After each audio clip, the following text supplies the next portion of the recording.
เมปืนในห้างดีแต่หน้าของแก้มขาวเรางามเหมือนแต่ตัวห้างในเราช้ำหนา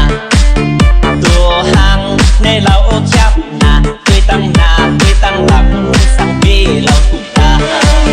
เมปืนหมอลัดหนา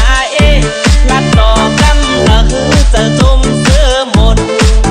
เสียงคนเสียงหวานลีทองเสียงคนเสียงหวานลีทอมเป็นหมอยุ่งเป็นหมอโหเป็นหมอหักโหเอามือพื้นดังเรื่องเย่เฮาผู้ห้างทำเล่าขี้ป้องขี้ลาดีกว่าตั้งเลือจบแขนดีกว่าตั้งเลือจบแขนอันนามีเฮา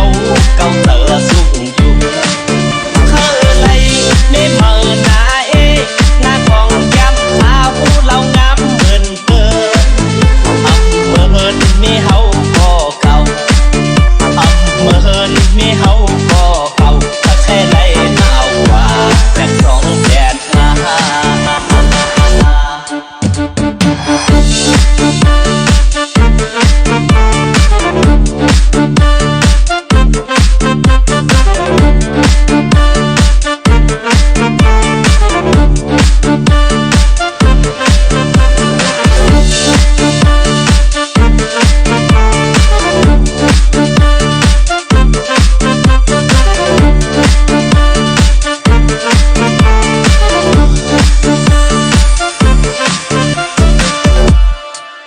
เมปืนในห้างดีแต่